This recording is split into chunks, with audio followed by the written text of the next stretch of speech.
Dzień dobry moi drodzy. Co skłoniło mnie do zrobienia tego filmu dla Was? A mianowicie to, już Wam mówię, mianowicie to, że od pewnego czasu ja obserwuję takie osobliwe zjawisko w przestrzeni internetowej, ale nie tylko, bo również rozmawiając z ludźmi, przysłuchując się niektórym rozmowom. Coraz więcej osób patrzy na rośliny niemal wyłącznie przez pryzmat dwóch słów: inwazyjna i nierodzima.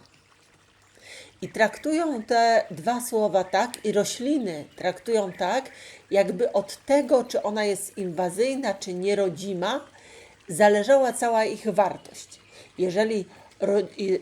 I traktują to tak: jeżeli roślina jest rodzima, to jest dobrze.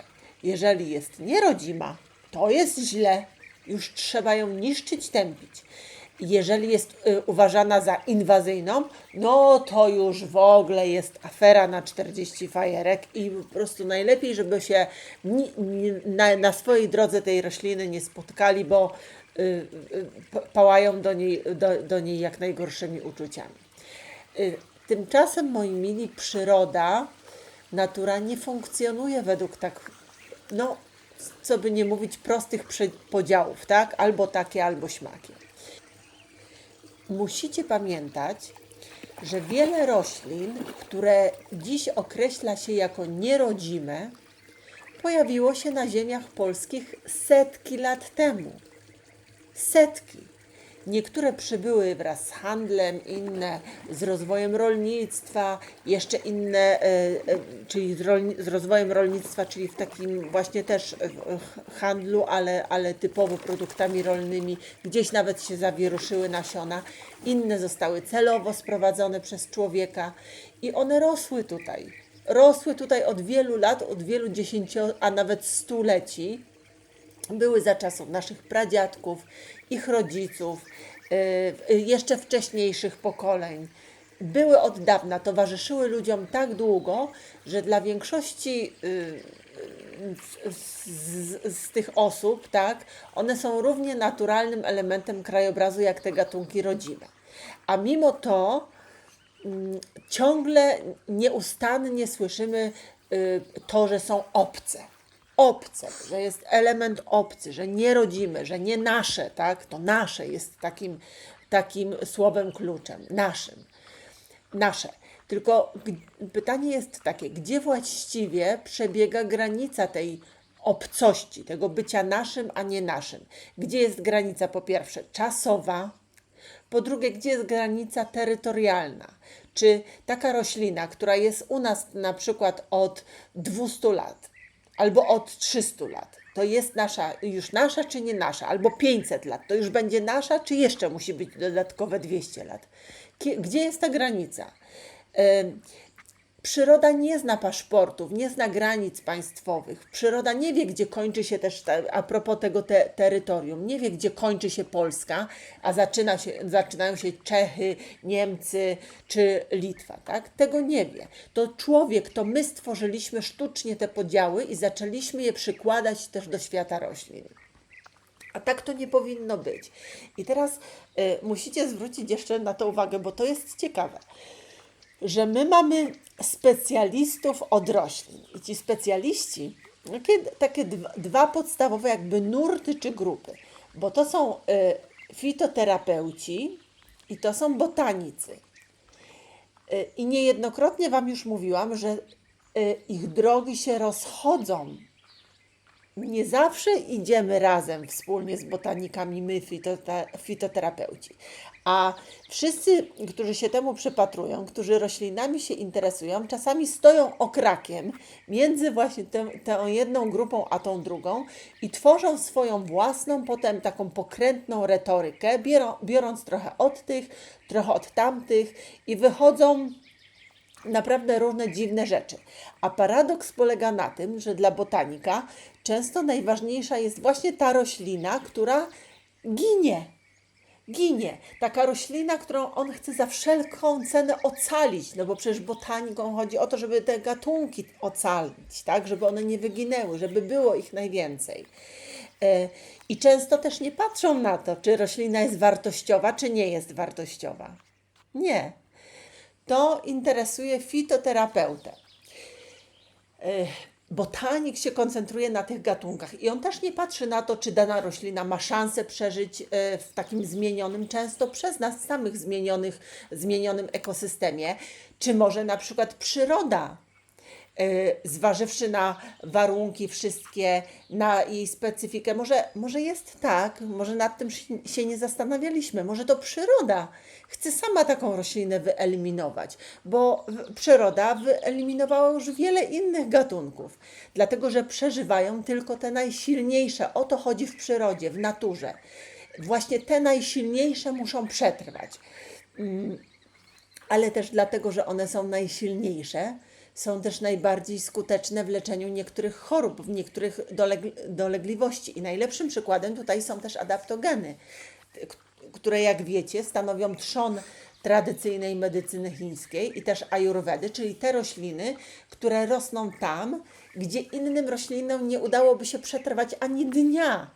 I są to rośliny, które mają wielką moc, tak wielką moc właśnie też przez to, że potrafiły wykształcić sobie mechanizmy różne, bardzo silne mechanizmy, pozwalające im zaadaptować się do tych najtrudniejszych warunków. Przecież doskonale wiecie, w jakich warunkach rosną. W jakich warunkach rośnie aszwaganda, w jakich warunkach rośnie szatawari, w jakich warunkach rośnie różeniec. To są naprawdę bardzo, bardzo trudne warunki. No ale tak działa natura. Natura lubi rośliny sprawdzać i przeżywają tylko ci najsilniejsi. Nie ma w naturze miejsca dla słabeuszy. Natura musi przetrwać. To jest to słowo klucz. Natomiast jeszcze większe uproszczenia pojawiają się, jeżeli mamy do czynienia ze słowem inwazyjna. W praktyce wiele osób używa to wobec roślin, które rosną licznie albo się szybko rozprzestrzeniają. Czasami to tak nie jest. Bardzo często takie gatunki pojawiają się, wcale nie są inwazyjne, tylko jakby ja bym to nazwała roślinami ratunkowymi.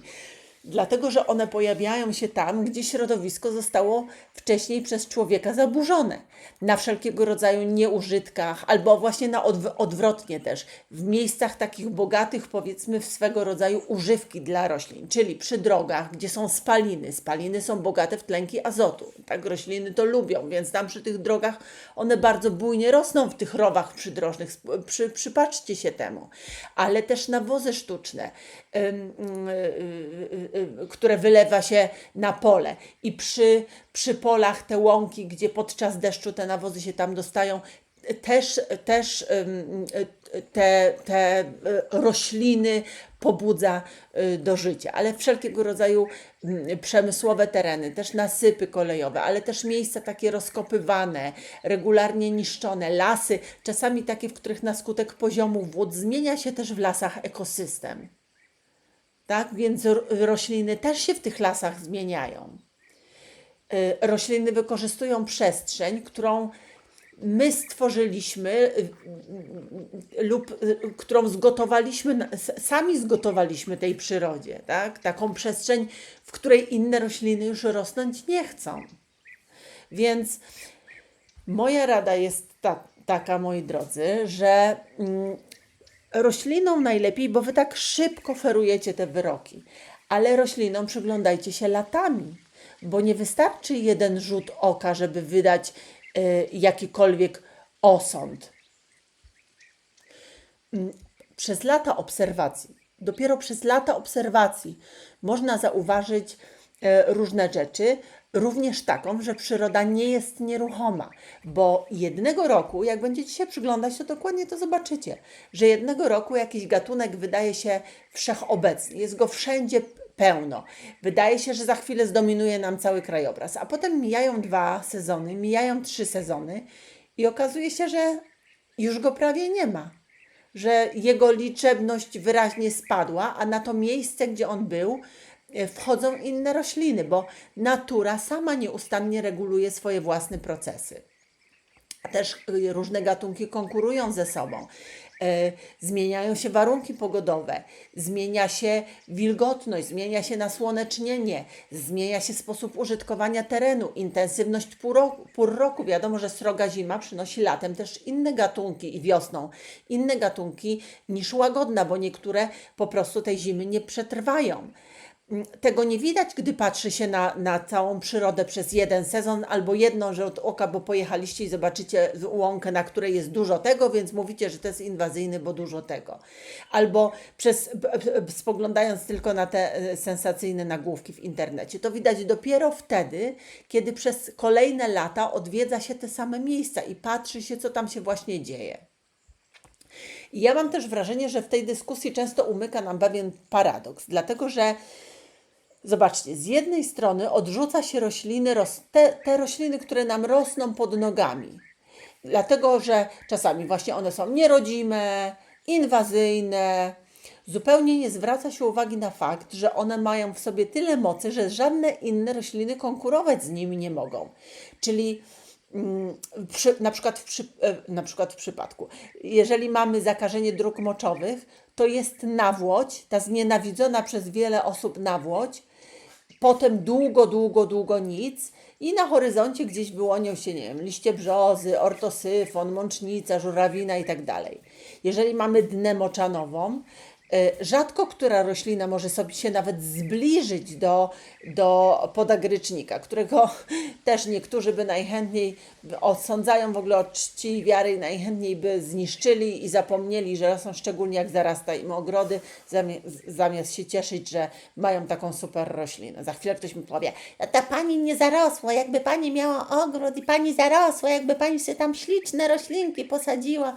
No tak, no ale to zależy, czy ktoś ma ogród dla ozdoby, żeby sobie na niego patrzeć z ładnie wykoszonym trawnikiem, czy ktoś ma ogród, w którym mają mu rosnąć skarby, bo taki podagryżnik jest po prostu skarbem i możemy też go na wiele sposobów przetwarzać i możemy go zrywać i możemy go przetwarzać i możemy sobie tym reperować życie. Nie tylko ogród jest po to, żeby oczy cieszyć. Więc no, to zależy, po co kto ma też ogród. Taka czeremcha amerykańska, znowu zakała lasów, nazywana intruzem, agresorem, Bóg wie co jeszcze, roślinnym agresorem oczywiście. Ona w swoim działaniu przeciwutleniającym, przeciwkaszlowym, przeciwskurczowym jest mocarzem, któremu dopiętnie dorastają znowu inne gatunki. No ale też nie jest tak, że to jest znowu ta inwazyjna roślina wszędzie, bo z tego co piszecie, bo czytam wszystkie wasze komentarze, to są takie miejsca w Polsce, gdzie tej czeremchy w ogóle nie ma. I każde znalezione przez was drzewko jest na wagę złota i bardzo się cieszycie, że akurat jedną gdzieś widzieliście. To nie jest też tak, że wszystko jest i wszystko zarośnie. Jedna roślina zdominuje całą Polskę i zarośnie wszystko. No na całe szczęście macie litość jeszcze do pokrzywy, bo ją też by można było uznać za gatunek inwazyjny, bo u mnie na przykład są miejsca, gdzie oprócz pokrzywy nie rośnie nic. No może przytulia gdzieś razem z nią, bo one się ze sobą kumplują, nie? To rośnie jeszcze przytulia, ale tak to nic. I takich przykładów można by mnożyć. A z drugiej strony znowu zachwycamy się gatunkami sprowadzanymi z tych odległych kontynentów. Zamawiamy sobie jakieś tam zioła egzotyczne z drugiego końca świata, poszukujemy niezwykłości. Tutaj też przykładem jest ta biała szałwia, którą wszyscy czary-mary, okadzanie, zła energia. Przecież nasza szałwia lekarska ma po 100-kroć więcej właściwości niż biała szałwia, mówiłam wam to. Tylko że biała szałwia rośnie w Ameryce Północnej i była wykorzystywana przez Indian Ameryki Północnej w tych ich rytuałach wszelkiego rodzaju. Oni nie mieli lekarskiej szałwi, no to oni wykorzystywali szałwię białą. No ale my mamy swoją szałwię, my mamy całą słowiańską medycynę, która też robiła kadzidła i też okadzała. I też to miało być przeciw duchom i złej energii. Dlaczego musimy do tak odległych kultur, jak kultura Indian Ameryki Północnej sięgać i zapożyczać od nich rośliny, żeby oczyszczać się też energetycznie? Jak nasze słowiańskie rytuały też były rytuałami oczyszczenia. Też była brzoza, też była bylica, też był piołun, też był dąb, też była szałwia. Wszystkie te rośliny były. I tym też się oczyszczano. I one rosną koło nas.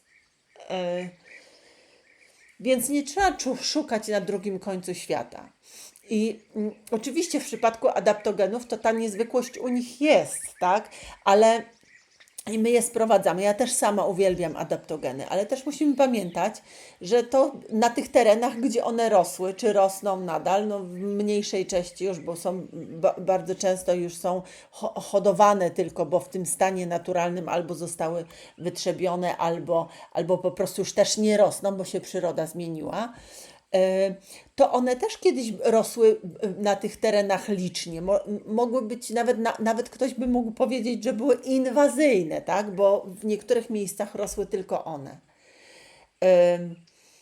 Natomiast no, jest wiele roślin, tych obecnych wokół nas, które nas otaczają z każdej strony.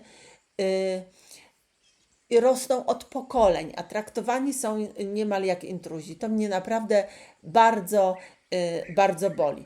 Uważam też, że coraz częściej zapominamy patrzeć na przyrodę jako na ten dynamiczny, zmieniający się ekosystem. Bo to się wszystko zmienia, tak jak Wam przed chwilą powiedziałam, a my o tym zapominamy. My chcemy takiego status quo. Tu rosło, tak jak tutaj stałem i stać będę, tak? Tutaj rosło i ma rosnąć. No nie. My obserwujmy procesy, które zachodzą w naturze. Cieszmy się nimi.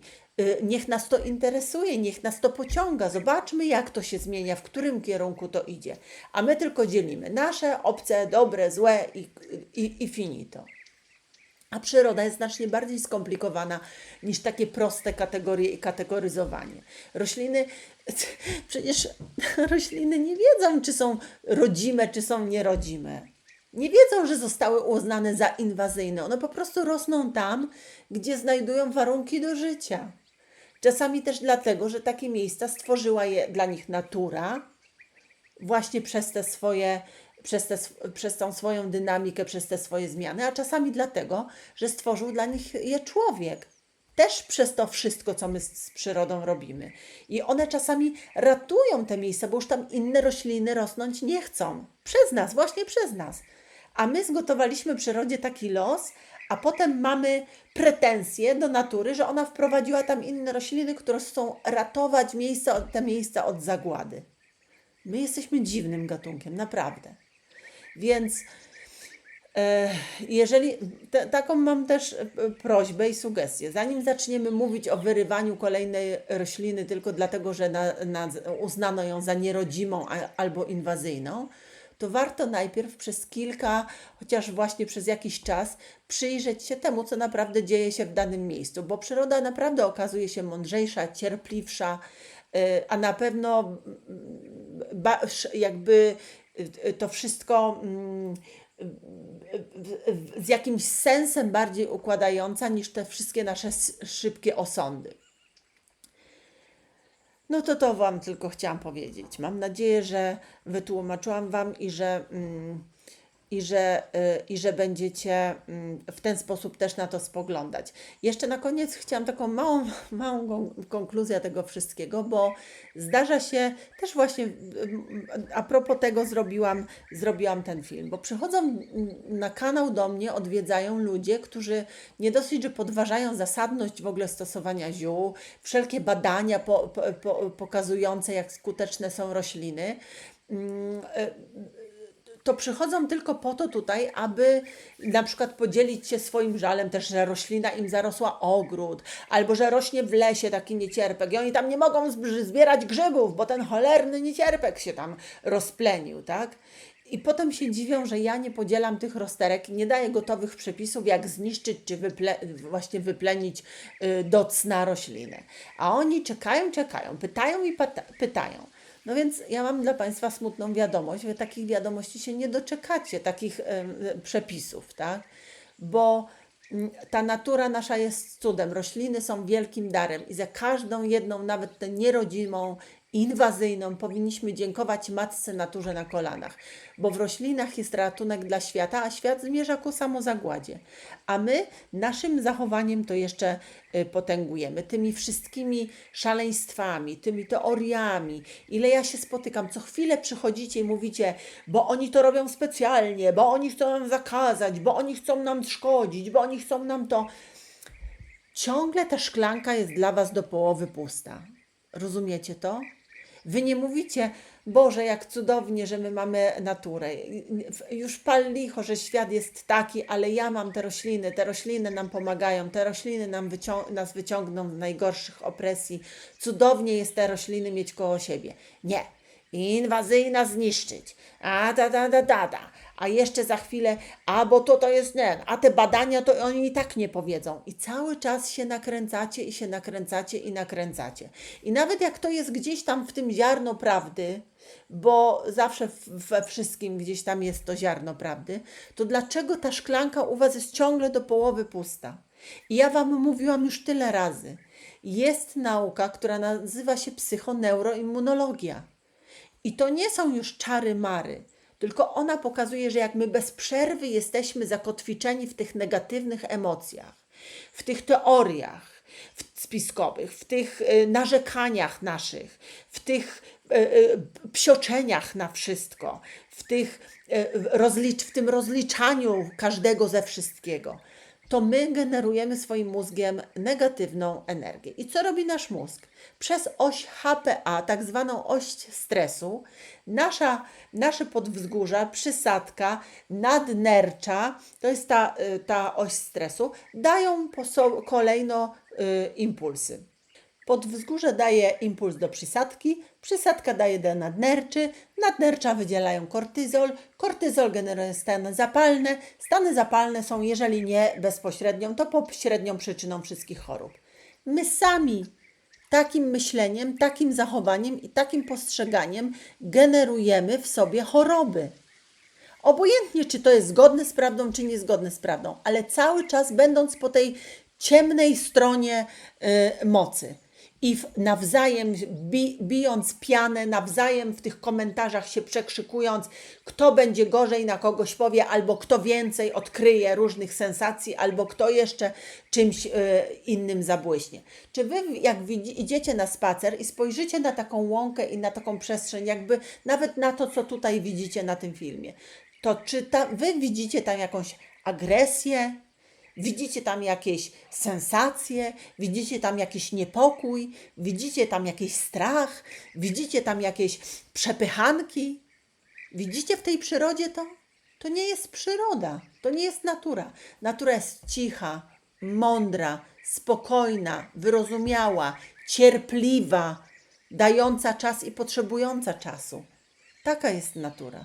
Więc cieszmy się tym, co mamy. I skoncentrujmy się. Prosiłam Was tyle razy też, i nie tylko na moim kanale, ale na innych. Starajcie się szukać dobrych rzeczy. I o tych dobrych mówić, bo jeżeli my będziemy mówić o dobrych rzeczach, to dobro będzie zalewać świat, a nasz świat zalewa tylko zło. I udowadnianie sobie nawzajem, że to jest zło, no bo to jest zło, no i sama Pani widzi, że to jest zło, no co to daje?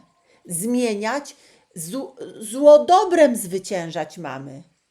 Zło mamy zwyciężać dobrem, a nie wyciągać je jeszcze na piedestał. I tym zdaniem, tą puentą chciałabym ten film zakończyć. Mam nadzieję, że do tych światłych, mądrych, do których miał trafić, to trafił. Nawet jak tyle razy Wam mówię, bo czasami też mówicie, proszę nie mówić, proszę nie robić, bo nie warto. Ja Was proszę, żebyście wy pozwolili mi prowadzić kanał w taki sposób, jak ja chcę. Ja doceniam troskę, ale ja nie chcę słuchać takich rad, bo ja uważam, że wszystko, nawet takie pokazywanie błędów, które się tutaj zakradają czasami, czy w komentarzach, czy gdzieś, to jest element edukacyjny, bo ktoś sobie to zobaczy i powie, a faktycznie ja kiedyś coś też takiego niemiłego komuś napisałem, a głupio to zrobiłem, może już nie zrobię. I jeżeli chociaż jedna osoba na 100 czy na 1000 nawet, jeżeli wyciągnie z tego jakieś wnioski, to już jest wielka siła i wielki sukces.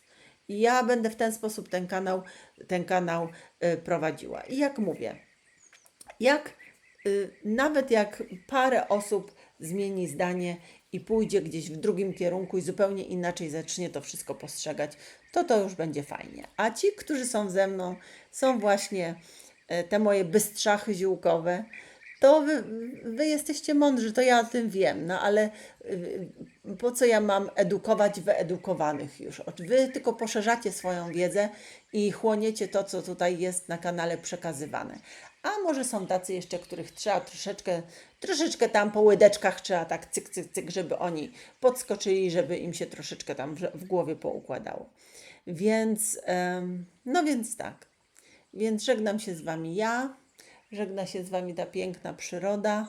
Nagadałam się trochę, ale chciałam też zrobić taki film, żeby było do końca jasne, jak to wygląda, a przede wszystkim powstał on po to, żeby bronić rośliny, bo one nie są niczemu winne, a my czasami mamy do nich tak okrutny, zresztą jak do siebie nawzajem czasami, po prostu tak okrutny stosunek. A z roślin płynie tylko dla nas dobro. I też jesteście niekonsekwentni, bo z jednej strony mówicie, ach, to jest dar Boży i trzeba te rośliny mieć i wszystko, co dostaliśmy, to super, a potem te same osoby za 3 dni mi piszą, jak mają wyplenić ten cholerny podagrycznik z ogrodu, który im zarósł całą grządkę. No to musicie się zastanowić. Albo wszystko jest darem, albo chcecie zabijać rośliny. No to też jest taka właśnie niekonsekwencja. No ale nic, to jest na inną zupełnie. Albo już w ogóle nie będziemy do tego sięgać, bo po co. Więc życzę Wam wszystkiego dobrego, bądźcie zdrowi, szczęśliwi, korzystajcie z takiej pięknej aury, chociaż dla mnie jest, jak mówiłam, trochę za gorąco, ale to nic. Ale korzystajmy z tego, że mamy ciepło, mamy słońce, bo słońce to jest życie. Nie tylko dla nas, ale i dla roślin. Pozdrawiam Was, ściskam, pa, pa, pa. Pa!